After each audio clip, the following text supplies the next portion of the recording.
அனைவருக்கும் அன்பான வணக்கங்கள். ரொம்ப சூப்பர் டேஸ்டான, ரொம்ப ஹெல்த்தியான, சின்ன குழந்தையிலேருந்து பெரியவங்க வரைக்கும் எல்லோருக்கும் பிடிச்சமான ஒரு ஸ்நாக்ஸ் தான் இன்றைக்கி பார்க்க போகிறோம். வாங்க வீடியோக்குள்ள போய் பார்க்கலாம். அதுக்கு முன்னாடி நம்ம சேனலில் முதல் முறையாக பார்க்குறீங்கன்னா மறக்காமல் சப்ஸ்கிரைப் பண்ணி பக்கத்தில் இருக்க பெல் பட்டனை ப்ரெஸ் பண்ணிக்கோங்க. நான் அடுத்தடுத்து போடக்கூடிய வீடியோக்கள் உங்களுக்கு வியூ ஆகும். வாங்க வீடியோக்குள்ளே போய் அளவுகளோடு எப்படி பண்ணலாம் அப்படிங்கிற முறையை நம்ம பார்க்கலாம். சத்து நிறைந்த எள்ளுருண்டை இது பார்த்திங்கன்னா ஒரு மாதம் வரைக்கும் நீங்கள் ஃப்ரிட்ஜிலேயே வைக்க வேண்டாம், வெளியில் பாக்ஸில் போட்டு வச்சே நம்ம சாப்பிட்லாம்.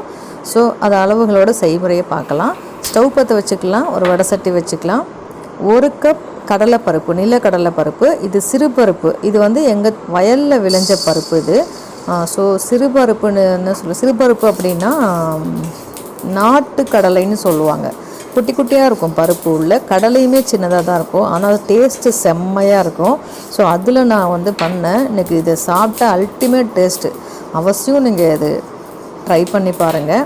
நீங்கள் இது செஞ்சு சாப்பிடுவீங்க அப்படின்னா எப்படி இருக்குன்றதை கமெண்ட்டில் சொல்லுங்கள். இல்லை இது புதுசாக நான் பார்க்குறேன்னா கட்டாயம் இதை செஞ்சு சாப்பிடுங்க.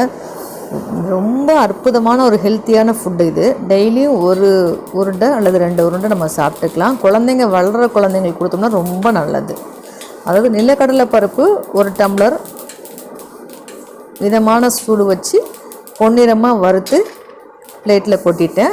அடுத்து எள்ளு 1 டம்ளர் மிதமான சூடு வச்சு நல்ல பொரியும் பொரிஞ்ச பிறகு தட்டில் மாற்றியாச்சு. அடுத்து பொரியும் கொஞ்சம் பொட்டுக்கடலையும்.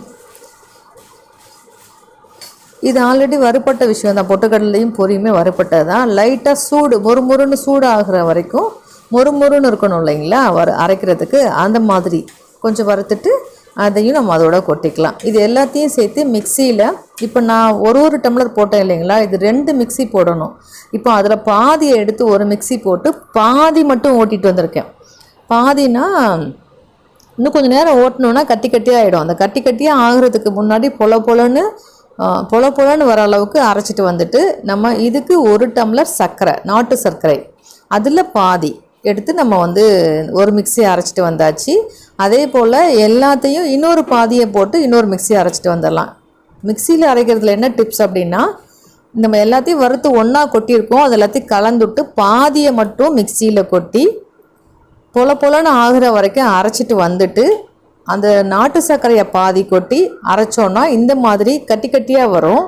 இதுதான் பதம் உருண்டை பிடிக்கிறதுக்கு. இதில் தண்ணியோ நெய்யோ வேறு எதுவுமே சேர்க்கக்கூடாது, இதில் பாலோ எதுவுமே சேர்க்கக்கூடாது.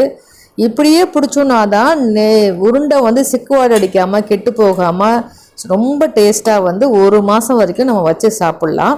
ஸோ அந்த மாதிரி ஒரு சூப்பரான ஹெல்த்தியான ஸ்நாக்ஸ் இது. இப்போ தண்ணி ஊற்றக்கூடாது. இந்த மாதிரி நம்ம அரைக்கும்போது கொஞ்சம் கட்டி கட்டியாக மிக்சியில் சைடில் படியும். அந்த நேரத்தில் நம்ம மிக்சியை ஆஃப் பண்ணிவிட்டு எடுத்துகிட்டு வந்துடலாம். அரைச்சோடனே ரொம்ப சூடாக இருக்கும், கை வச்சு பிசைய முடியாது. நான் உங்களுக்கு ஒரு உருண்டை பிசைஞ்சு காமிச்சேன், அப்போயே பயங்கர சூடு. ஸோ கொஞ்சம் அந்த சூடு ஆற விட்டுட்டு லைட்டாக கமகமன்னு இருக்கும்போது நம்ம உடச்சி விட்டோம் அப்படின்னா போதுமானது. ரொம்ப சூடோட வச்சா கையை பழுத்துரும். ஸோ அந்தளவுக்கு சூடு இருக்கும். நம்ம மிக்சியில் அரைச்சி கொண்டு பண்ணும்போது கொஞ்சம் லைட்டாக கமகமன்னு சூடு இருக்கிறப்ப எல்லாத்தையும் உடச்சிடணும். இந்த கட்டி கட்டியாக இருக்குது பார்த்தீங்களா, ஃபுல்லாத்தையும் உடச்சி மாவு ஆக்கிடணும். புட்டு மாவு மாதிரி எல்லாம் பொலன்னு ஆக்கிடணும். திரும்ப நம்ம எல்லாத்தையும் ஒன்று சேர்த்து உருண்டை பிடிக்கணும். அப்போ தான் வெல்லம் ஈக்குவலாக எல்லா மாவுலேயும் சமமாக வரும்.